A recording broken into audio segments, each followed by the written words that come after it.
Good morning. Mortgage delinquencies increased slightly in the first quarter of 2025. What does that mean? Is the world falling apart? Is the sky falling? No, it's normal. It's all part of the configuration. Look, here's something you got to look at here real quick. There we go. See, it's nice and big. It looks professional. This is 2008 all the way to 2012, and things started going back down to normal. 2021, that's when COVID hit, so they just put a moratorium on that, and nothing's really changed. Yeah, things popped up, but they settled out, right? These are delinquencies. If you don't pay your mortgage in 30, 90 days, then you go into a foreclosure process. But these are just basic normal things. It's not anything to worry about. And the reason why I'm bringing this up is because we have something called Crash Bros. And they talk about how the market is going to crash, how the housing market is decimated, and how this is a great time to, okay, but look, these are the numbers. These are mortgage 30 to 90 day delinquents from consumerfinance.gov and the CFPB, and these are real live numbers. This is nationwide, and this is Santa Clara County. Bigger numbers are better. Okay, so what is this telling you? We're actually headed towards a little bit of an uptick, but it's not anything crazy. These are 30 to 90 day delinquencies. Santa Clara County is 0.3% of all the mortgages that are out there, 0.3%. Same thing with the United States, all the way across the United States, 1.6 of the mortgages that we have are delinquent. Nothing compared to 2008, where we had 3.9. Is it a big jump? Yeah, but it's slowly going up, mostly because affordability is out of the way. And a lot of people that bought homes that couldn't really afford it, they bought into the whole buy the rate, buy the house, not the rate, date the rate, not the house. The point is, if you can afford a house, buy a house. You might not get your forever house, but you're going to get into a house and start building equity and start locking in your life economically. And what I mean by that is you get to stop worrying about rental increases. You get to stop worrying about being evicted, or, hey, my landlord's selling the house, so I have to move again, or my refrigerator never worked right, or the dishwasher never worked right, and I can't wait for my landlord to come and fix it. You economically become locked into that rate. Good or bad, that's the new mortgage. Now, let's say that we're paying $7,500 a month for mortgage. Yes, you're paying more than what the rent would be, which is $5,000 for a 4-bedroom house, but you also get to write off all of that interest. Not all of it, but that's going up to $40,000 a year. And if you average that out, it becomes more affordable for you. You get to write off stuff. Right now, these are delinquency rates on single family mortgages booked in all domestic offices and all commercial banks, and we're still pretty low. Q1, 1.8% of all the mortgages that are out there. Is it something to worry about? No, this is just another angle of looking at real estate and understanding where we're going as far as the market is concerned. Are we headed towards a recession? Possibly. That was cooked in the books when we voted Trump into office. Whether you like him or not, I don't really care for him. Either way, it doesn't matter. I don't vote on party lines, but you go down and figure out where the market's going. And yes, we're actually in a slow period right now. Rates are expensively high. We can't really get to the next level until rates come down. We can't bring new buyers into the market until rates come down. We've begged and pleaded for the last 2 years for supply. Now we have supply. Our inventory is growing. Well, it's actually leveling off here in Santa Clara County, but we've gone from 400 units to 1,300 units now. So it's a good thing.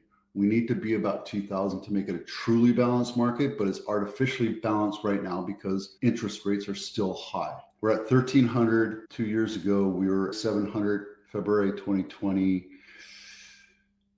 just a year ago, we're at 700, and we're at 300 and change for single family homes. Right now, we're at 600. So we basically doubled our inventory, and yet the buyers are just out there being picky. Over the weekend, I had 6 showings on one listing and 5 showings on another. They're taking their time. What is it going to take to get the house? Do I have to bid over? They're saying, this is what I'm going to offer for this house. And the sellers are being stubborn, which granted, over the last 3 decades, we've gotten used to sellers telling buyers what they want and getting it, and they're a little spoiled. We're all spoiled a little bit about that, right?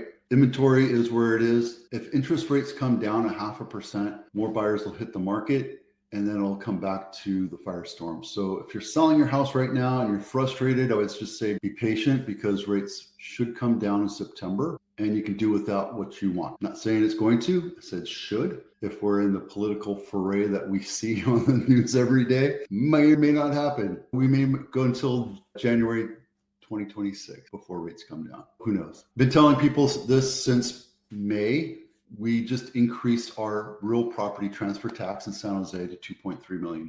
This is huge, because my talk about the Measure E idea was that it would stall homes from increasing over $2 million. Before July 1st of this year, homes transferred at $2 million or more quadrupled their transfer tax or conveyance tax or whatever you want to look at it. If it's over 2.3 now, 2.3 or over, you now quadruple your transfer tax, which means instead of a conveyance, which is $1.10 per thousand, split 50-50 between the buyer and seller, it's now 4 times that. And it's supposed to go to housing affordability. And if you want to learn more about it, go to my blog, find this real property transfer tax thing, and the link is right there. You can read more about it and understand if it's actually helping people or not. It's up to you to decide that. Cupertino house of the week, $2.25 million. This is a townhouse, halfplex duplex, 4-bedroom, 3.5 bath, 2,500 square feet, built in 1992 via Sorrento, not my listing, and it's right off of Homestead and De Anza Boulevard. This is a pretty house. This is nice. The problem is halfplex. And why do builders do half or duplexes? If I could put 8 single-family houses on an acre, I could probably put 12 units or 6 duplexes the same acre. So I can crush more houses into that same acre. And it's ultimately the greed of the developer, because they want to make more money on each sale and they want to have more sales. If I can sell you a single family house for $1 million and I can only put 8 houses on it, that's $8 million. If I could put 12 units or 6 duplexes on that same acre and I can sell it to you for $850, I'm making more money, if that makes sense. That's why halfplexes happen. So steer clear of those if you have to. They're a good option to get into your first home. Camino Pablo, this is Willow Glen house of the week, not my listing, $2.75 million, 4-bedroom, 3-bath, built in 1972. Looks like it's a corner lot. Let's take a quick look at it. And on market 17 days and they decreased the price. The original price was 2.9. Now it's down to 2.75. They're not getting the traction that they want. When should you lower your list price? First, I argue that you should always list it lower, bring the market to you, attract the market. Don't be a market maker. You're selling a luxury home like this one right here. If you're selling a house that's been updated and is built in 1972 or 1952, if you miss the market and it's not attracting the traffic that you thought you were going to get, you've overpriced the house. When you overprice a house, it's detrimental to the value of that house. Buyers ultimately tell you what your house is worth because that's what they're willing to pay. If you overprice it, you're going to get a trickle, if not zero traffic into your house. Sure, you're going to get a ton of people watching you on Zillow, the MLS, and Redfin, but the true KPI is traffic, people setting up appointments to see your house. If you put obstacles in front of them, that's another thing, but that's not what we're talking about. I'm talking about pricing. If your house is overpriced and you get a trickle of people coming through, whether it's just showings or you have an open house and a majority of them are neighbors, you're not doing anything for yourself. You've overpriced your house, and that's detrimental. I probably would have listed this at 2.5 and let the market bid it up. I know there's a lot of fear right now, but there's still selling within 7 days if you price it right. Pacific Ave, luxury house of the week. This is not my listing, which it was, $2.27 million, 6 baths, 6 and 2.5 baths, 9,625 square feet, built in 1910, right by the Presidio, right by the bay. You get a lot of cool days, a lot of foggy days. Let's take a look at this gargantuan monstrosity of a luxury. Wow, this is beautiful. Just wish it wasn't in San Francisco. I'm not a fan of going to SF. This is how the other half lives, guys. Look at this. That's beautiful. That deck is worth $27 million right there. All right, there you go. And then lastly, let's talk about the sales data for the entire 12 Bay Area counties. Nothing super crazy other than we were over $10 billion in less than half the year in revenue. We're past the half mark. $10 billion in sales. The sales volume this last week was $418 million.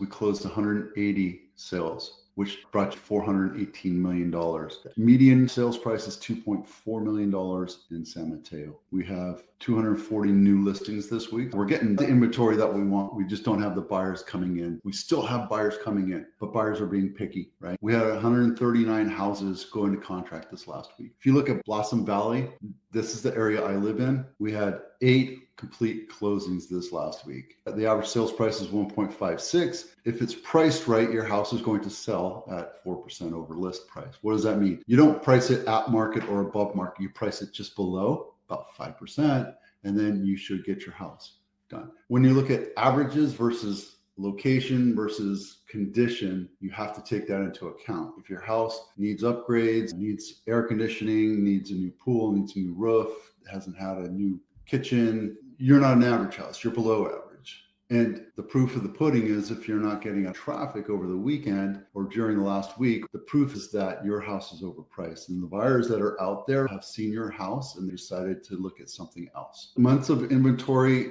is jumping up right now because we're only in the halfway mark of the month. These numbers have come down quite considerably since last week, but these are the true indicator numbers right here. June, we're at 3.9. Santa Clara County, we're at 1.6 months of inventory. That means if we stop putting new houses on market right now, we would run out in 1.6 months. Napa, we're in a buyer's market, right? That's Napa right there.